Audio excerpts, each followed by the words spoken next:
on Dr. Phil. She's a young mom. My son's girlfriend is manipulative, conniving, fake. She's her future mother-in-law. You don't talk, you spit words out. You're just spewing venom. Because I have a lot of venom in me. Did you grab her by the hair and snatch her up off the couch? Absolutely. The baby was sitting in my lap. No, the baby was not. You decided to attack her. I snatched her up off the couch. Yes, I did. I will make a scene. Yes, I will. Let's do it. Have a good show, everybody. Here we go. This is a safe place to talk about hard things. Stand by. We'll count you down. I try to be an emotional compass and point you in the right direction. 5, 4. I am not giving up on you.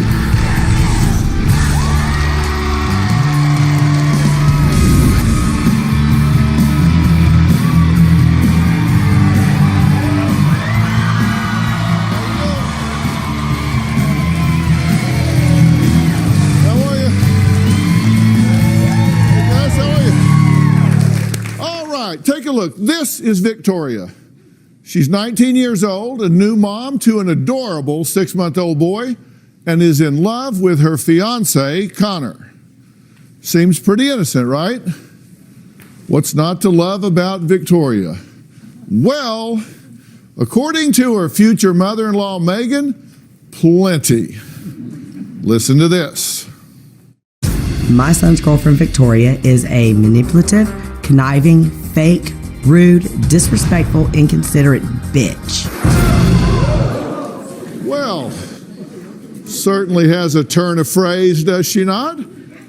Connor says he is stuck in the middle with women wanting him to pick a side. It's either Mom Megan or fiancée Victoria. Let's listen. My mother hates my girlfriend Victoria, and she cut me off from the family because of her. My son Connor and I used to be inseparable. Victoria came into the picture, and he completely changed. The last time I saw my mother, she screamed at me and told me to leave my tramp and to get my dog in check. She met my girlfriend. Connor's mother, Megan, is a two-faced liar. I blame Victoria for the fact that Connor dropped out of school. She left her high school to attend his high school in another county. Connor dropped out of school because of her jealousy.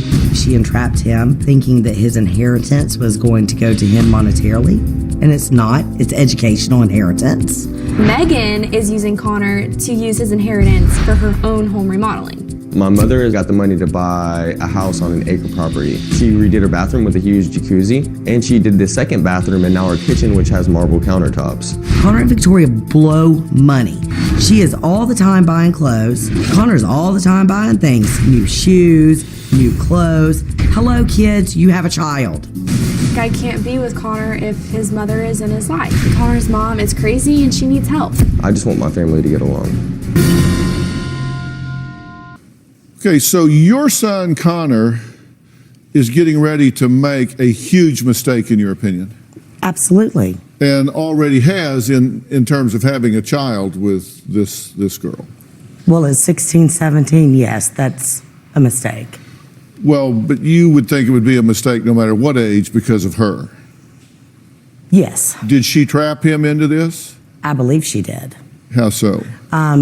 She made a phone call to the attorney, a state attorney, in reference to Connor's education, convinced his minor brother to try to call the attorney to obtain a $300,000 home for them.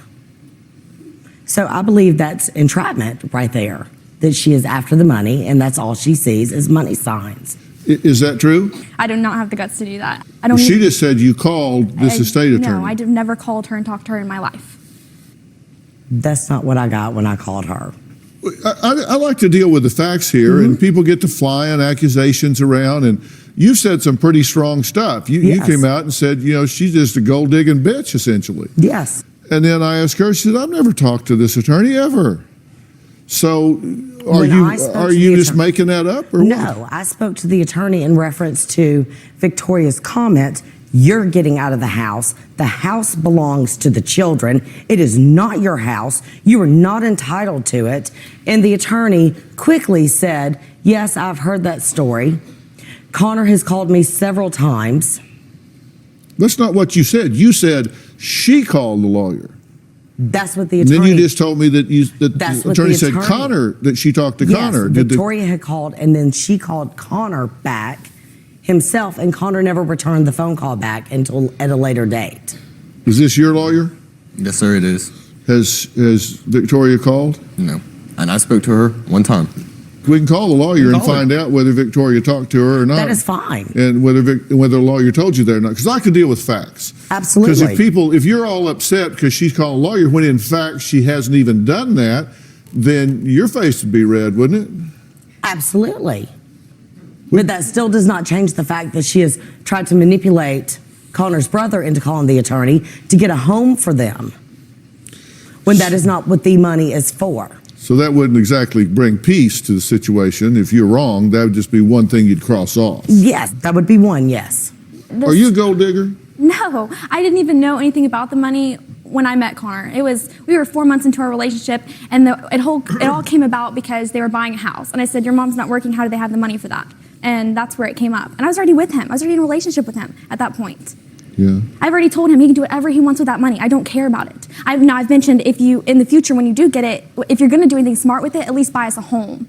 She says you're bossy and controlling and manipulative and pushy and Bossy a little bit, but manipulative and conniving, absolutely not. yeah. So how are you involved in their relationship so much? I try to stay out of it. It is none of my business. It is really none of my business. Connor took his siblings and I to the doctor. I'm just leaning back because if a No, lightning please. bolt's going to hit, No, I mean, please. you don't seem like a laid back kind. No, I'm not. Let's talk. Let's talk, please. What do you think your capacity for insight is? What do you think your ability is to be objective about yourself? I am objective about myself. I'm not a perfect person. I'm not a perfect mother. I have flaws. And any advice I give to them is life learned advice. Yeah. No one gave it to me. Do you think you might be kind of hard to leave alone? No. I had 21 days of bliss in my life at 40 years old. 21 days of complete function. Out of 40 years? Out of 40 years, Dr. Only Phil. 21 days? Only, and that's pathetic. I know that. I know that. No Connor's drama, no Victoria drama. Was that like the first 3 weeks of your life? I mean, what was it? When was it? Was it when he was out of your... Yes. Yeah. Yes, it started the 1st of November, the week before Thanksgiving. And then I get a phone call to You come seem here. pretty intense. I'm very angry. I'm very upset. Yeah. What are you upset about? I'm upset about the fact that my son, who is a wonderful person, has a very large heart and can be whatever he wants to be, is being controlled and manipulated by his son's mother, tracked by phone devices where he is. She calls a 14-year-old minor to locate and track Connor. That part's not true. Really? Tracking is yes, but getting someone else to track him, no. Calling and asking them if Connor is there because his phone is cut off and he is 10 minutes late getting home from work, and I want to know if he is there. Okay, what do you? Because I they're didn't say readily track available. Connor. Go track Connor. Get on the computer and track Connor. I've never said. I said, is Connor there at your house? That is what I've said. Is Connor there at your house? His phone is off and he is 10 minutes late coming home from work, and I want to know where he is. Yeah. Why is that a problem? Asking where Because he's you at. don't need to get a minor involved. You call her mother. I don't have her mother's phone number. I only have hers. How you doing? Good, how are you doing? All right. You got two women managing you pretty actively. That's accurate. Yeah. Okay, when we come back, we're going to find out why Connor says Megan kicked him out of the house when he was only 16. She says, no. I didn't kick him out. He left. We're going to find out what that's all about. Can we come back?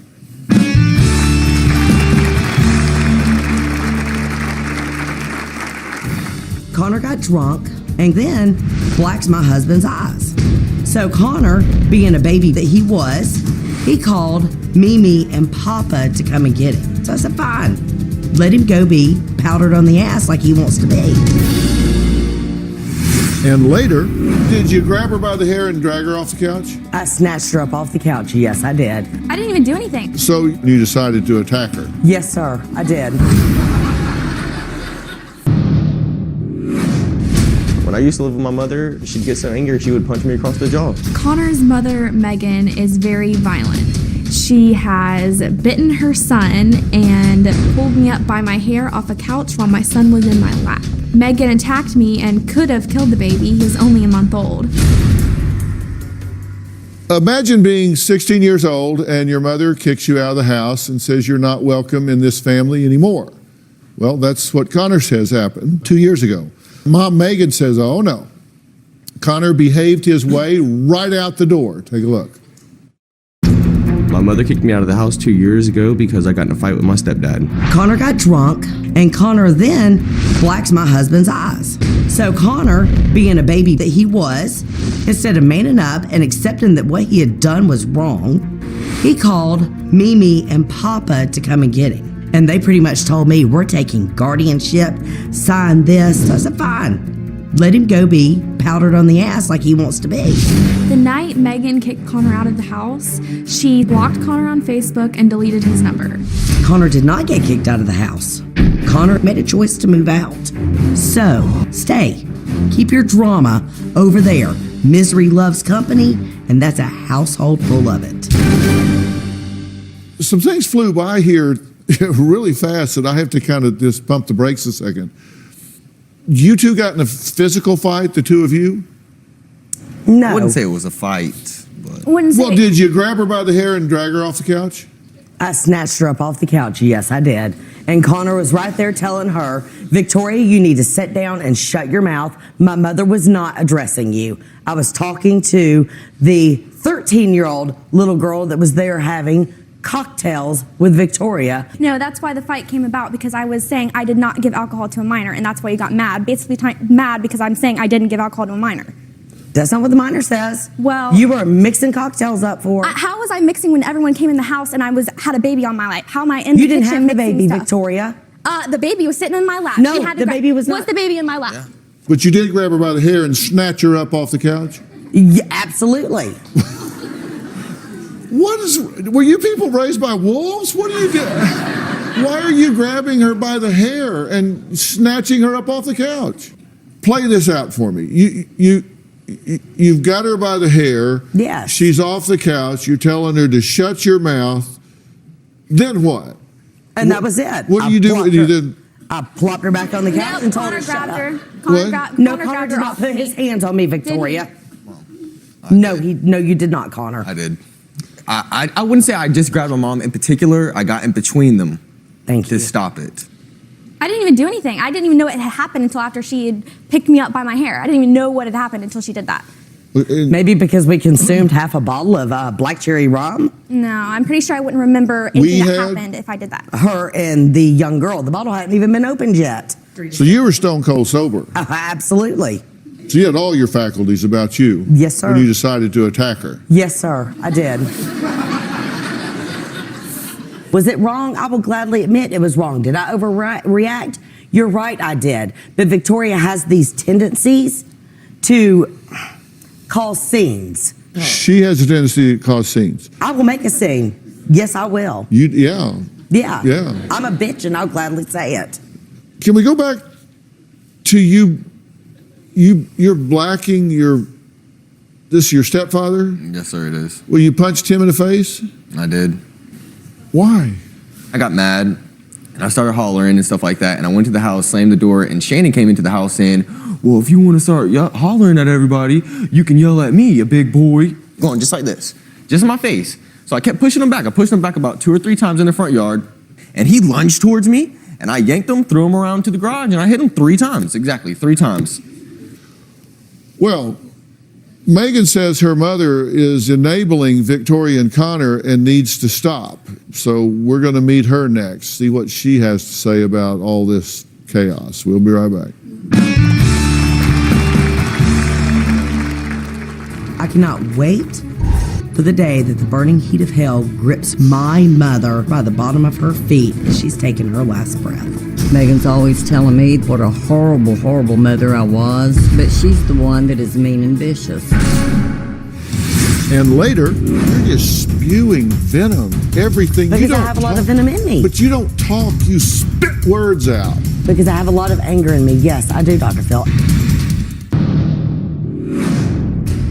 My mother has enabled Connor by allowing Victoria and Connor to stay with her for as long as they have.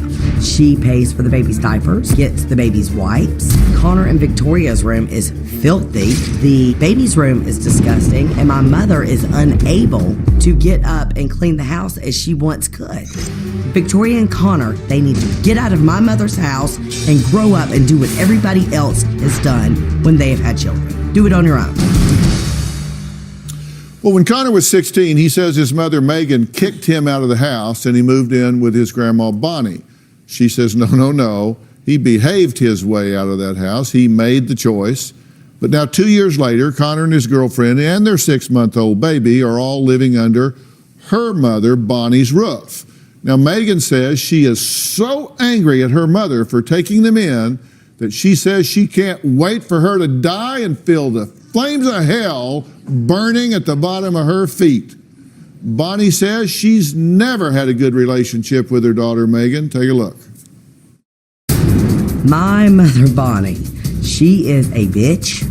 She will do anything to spite me. I cannot wait for the day that the burning heat of hell grips her by the bottom of her feet as she's taking her last breath.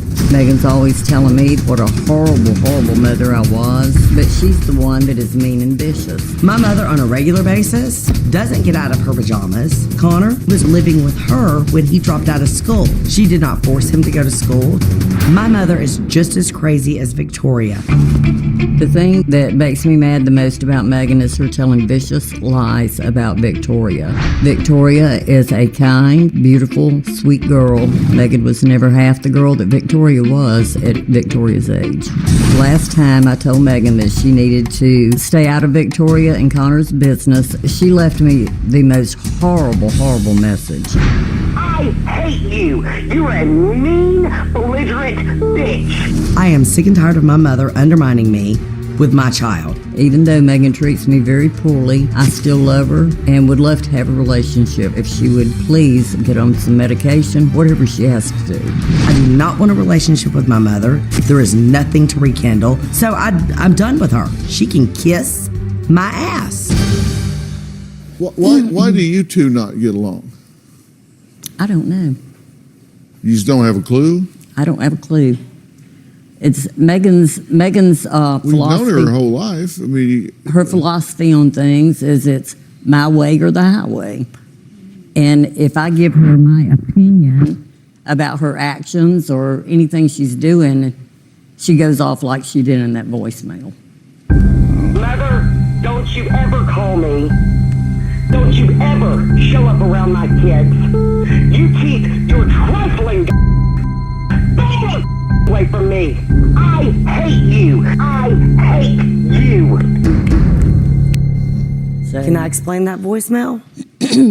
Connor? I thought it was pretty self-explanatory. Yeah, but as up to what pushed me to that point, Connor picked at 2:35 on a Tuesday, picked me, his sister, and his brother up. His sister had been vomiting, had diarrhea, and 104.9 fever that particular morning. Should have went to the hospital. Connor came to pick me up to take them to the doctor. The whole time from the time we get there, she's calling, cussing him out. What? You can't stop? I'm sitting here hungry. You could have come and got me something to eat the whole time. And Connor is, Victoria, chill out. I'm taking them to the doctor. The appointment is in 5 minutes. Am I correct, Connor? Yeah. So we get to the doctor's appointment. The whole time at the doctor's appointment, Victoria is calling him. I'm packing up all your shoes and I'm going to Plato's Closet and I'm selling them. And I wanted to go do things that I wanted to do. And you need to get your ass home to watch the baby now. Well, my thinking is you've never had a problem letting my mother watch the baby. What the hell's the difference now? Connor's going to be home in a little bit. So he's getting screamed at. So finally I call my mother. Mom, what is going on? Victoria is screaming at Connor. And my mother's like, I don't know. All I know is you're taking up Victoria's time with Connor for the day, and you need to get your together and take care of your own kids. And then I blew up. You're going to be that inconsiderate that your other 2 grandchildren are ill? And I'm taking Victoria's time away from Connor? Last time I checked, family helps family out, and there are emergencies in some cases. If they were that sick, he wouldn't have gone shopping. We were waiting on medicine, thank you. I've ridden this rodeo a lot more than you have. She's a bitch, and she's a bitch. I'm a bitch. I'll say it. I'm a bitch. You say that as though it's a virtue. Your eyes, beautiful on the up. Question. Absolutely. What those two are saying to each other, what business is that of yours? When I can hear them and I'm sitting in the car with them and I can hear it, I think that becomes my business. But this is his relationship. You're absolutely right. So keep your mouth shut when you're around me and keep it to yourself. Don't involve me by me being able to hear the conversation. Oh, no, he didn't involve you just because you could overhear it. If I'm in a restaurant, somebody hears me say something to my wife, that doesn't mean I involved them. Well, he gets in the They car. just heard it. No, he gets in the car and he's like, I don't know what to do. Okay, so he involved you. Absolutely. Then you sent a text message to Victoria. No, I didn't. Absolutely. I don't have her number. She was texting my foster son, and my foster son was replying back, and she was like, okay, Megan, whatever, Megan, okay, Megan. He proceeded to answer, and at the end of So you didn't send her a text message? from his phone, after she had been accusing him on multiple times, I unloaded on a text message. So when you said no, you meant yes? Yes. Okay, so you sent this to Victoria. You said, this is Megan. That's how I knew. Yeah, absolutely. Yes, yeah. I did say I sent it. This is Megan, you selfish bitch. I was at the doctor. Do you want me to take a picture of the doctor's release so that you know Connor was not screwing around? Okay. So I'm going to tell you the same thing I told my mom. Leave all of us the hell alone. The hell alone. Thank you for cleaning that up. And if you're dying or somebody is sick and dying, don't call me. Don't blank and call me. Absolutely. Okay. I don't want to be involved with the drama anymore. Leave me out of it. You don't want to be involved in the drama. You thrive on drama. No, I have. You live for drama. You are drama.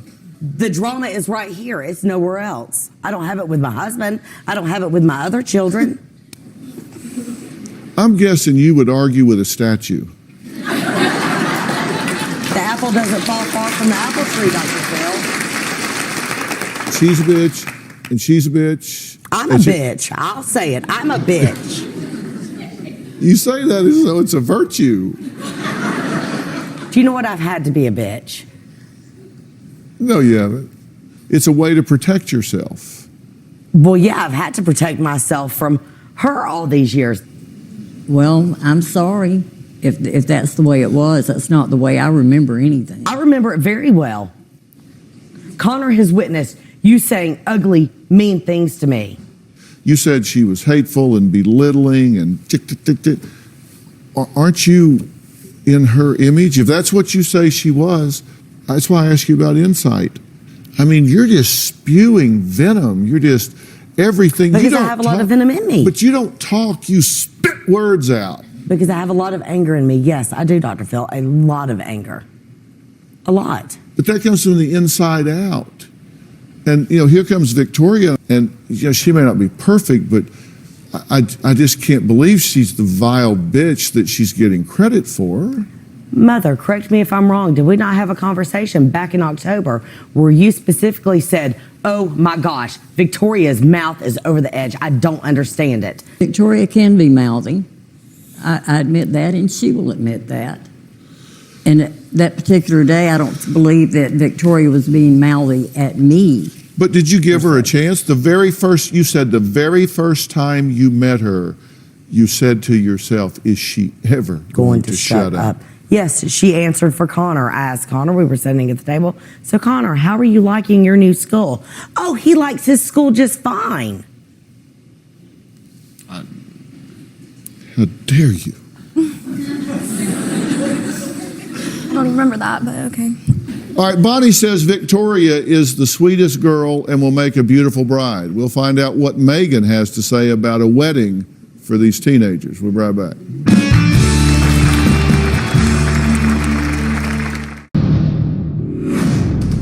I'm not allowed to do anything without Victoria. Connor has to realize that he has a baby and a fiance, and he needs to tell me where he goes and what he does. If I come home from work and decide to take a different route, she follows me on my iPhone and she texts me wondering where I'm at. I have this app that allows me to track Connor. Sometimes I think Victoria acts a lot like my mother. Don't believe I'd have said that. Connor says when his mom found out that he and Victoria were having a baby, she hit the roof. She accused Victoria of trapping her son because she says Victoria found out months before she got pregnant that Connor has a big inheritance coming his way. Victoria said they even recently got engaged. Or did they? Take a look. Whether she likes it or not, Megan is going to be my mother-in-law. Connor and I got engaged in September of this year.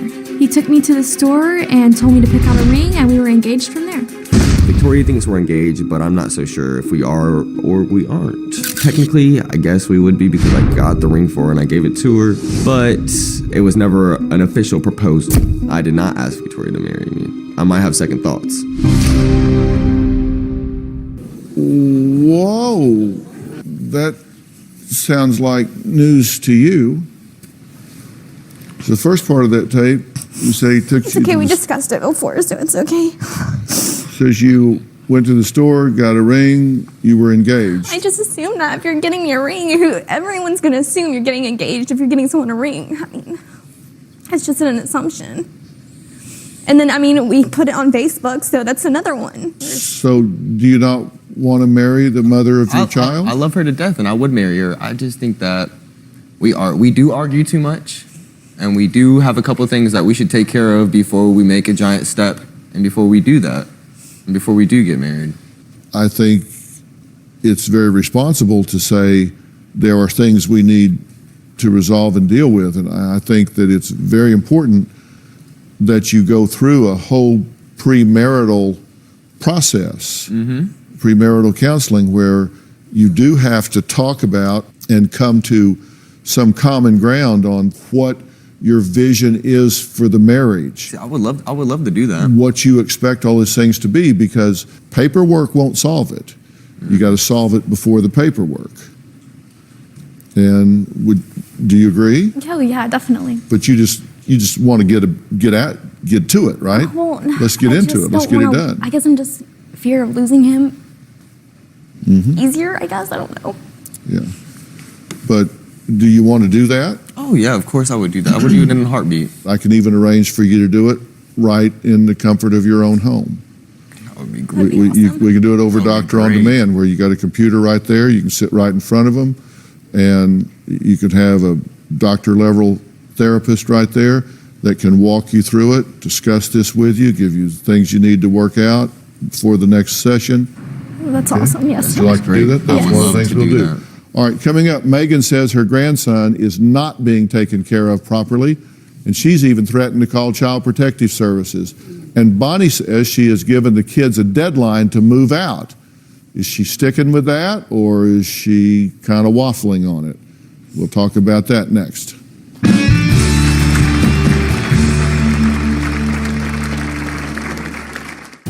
I love the baby, but I am 67. I weigh 85 pounds, and the baby weighs almost 20 now, and I have emphysema.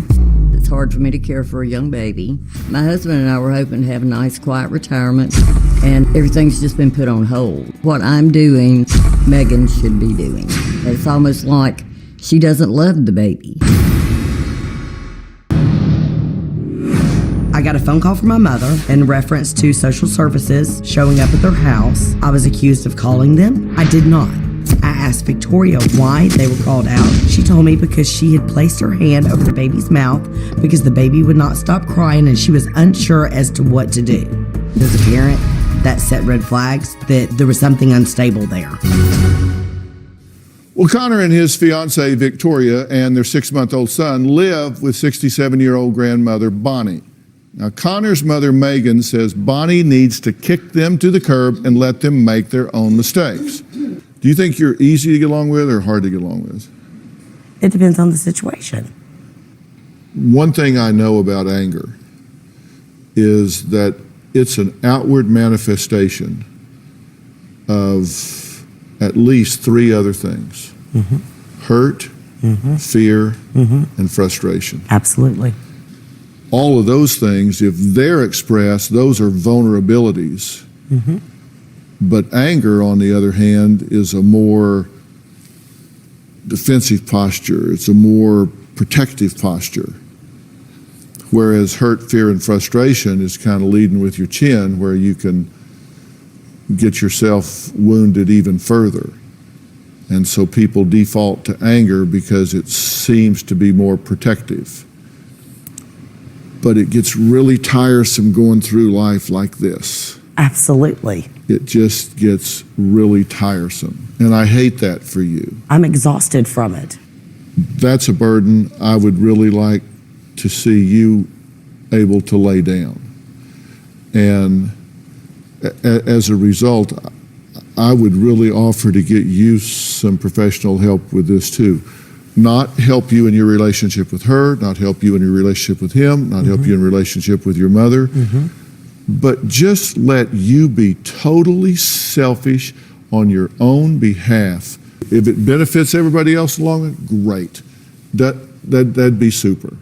But I would just like to be one person in your life that looked past all the anger and the barking and said, I want to help the person that's behind that and get you some help with this. Would you accept that Absolutely. gift from me? Absolutely. Because if you will, I want to arrange that. And That would be wonderful. and I'll do that. And then if that impacts how you deal with these people, great. And if not, then at least you're happy even if you're sitting out in the woods by yourself. I mean, right? That would be nice. Yeah. And the entire time you've been here, that's the first time you've genuinely smiled since you got here. Yes. And it's really becoming to you Thank you. when you do. All right, so we'll do that. Okay. Fair enough? Okay. All right. All right, next, a marriage problem so serious the husband was not sleeping on the couch, not in another bedroom, but in the bathtub. You're going to want to hear this and why when we come back. Thanks. You know, some of us think it's funny, some of us hate it, and everyone does it a little differently. What is it? Well, let's take a listen.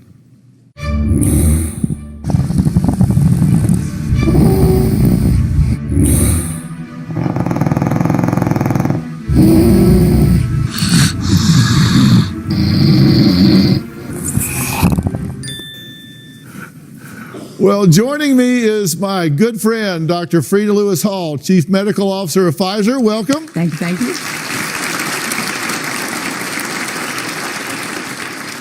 I bet a lot of people can relate to that video, and my son Jordan's dog was in there. Her name is Pig, and boy, is she a loud snorer. I mean, she snores like crazy. So, Doc, what causes snoring? Yeah, so snoring is caused in a very straightforward way. So when air passes the tissues in the throat, that air during breathing causes those tissues to vibrate. Now, a lot of people do think that snoring is just noisy and a nuisance, but it can be serious. It can cause to everything from unrefreshed sleep to very serious health consequences. Now, men are more affected by snoring than women are, Right. and people who are over 40 and overweight tend to more commonly be snorers as well. Right. In the U.S., there are 90 million adults that are affected by snoring. My next guest says her husband's snoring is so loud she had to move out of their bedroom. Take a look at this. Manny's snoring is so loud that I cannot get any sleep. On a scale of 1 to 10, his snoring is a 10 every night. Deb says I have a snoring problem, but I don't think I do. Whenever I sleep with Manny, I don't feel rested. I will feel groggy and even grouchy. When she gets grouchy, she's hard to deal with. She gets irritable. It's not fun for either one of us. I drive a Mustang, and I would compare Manny's snoring to the sound of my muffler. She's definitely exaggerating when she says my snoring's the loudest her Mustang. I can't be that loud. His snoring is so out of control that we sleep in separate rooms. You miss the cuddling and the touching and the feeling and whatnot. Manny is in denial. He's a smoker, and he will hide it from me. He thinks he's fooling everybody, but he's not. I can't blame her. I believe his snoring has gotten worse, and I need to fix the snoring problem now. I'm sure I'm gonna die of something, but I'd rather die rested. Okay. Well, Manny and Deb are joining us now, so welcome. And Manny, we heard from Deb that your snoring bothers her. She thinks I have a problem, but I don't think I have a problem. Are you deaf? Well, I don't hear it when I'm sleeping. I mean, it doesn't really bother me. I know it bothers her, but and that really concerns me most because when mama's not happy, nobody's happy, so. Well, but that's like a child coming to their parent in the night and saying, Mommy, Daddy, I'm thirsty. And you wake up and go, well, I'm not. Go back to bed. Right. Well, you're not thirsty, so they go back to bed. You're not hearing it, so it's not a problem. It is a problem. It's keeping you awake, right? It is. It shakes the walls. It shakes the walls. My biggest concern, though, is when he's snoring, there's times he actually stops breathing. Yeah. And then he'll, like, cough and start breathing again. So, Dr. Friede, you mentioned that snoring can mean health risks. Let's talk about that. Absolutely. And it's not just a health risk to the snorer, it can also be the snoree, if you would. I just made that up. Like Deb, who's kept awake by the snoring. So let me start with Deb. So these repeated nights of disturbed sleep can lead to a whole host of issues, increased risk for car accidents to depression. So it's really important to address that part. But for the snorer, it's also a signal, or could be a signal. So studies tell us that snoring may be a serious risk factor for heart attacks and for stroke. And for both of you, the fact that you're really not getting a good night's sleep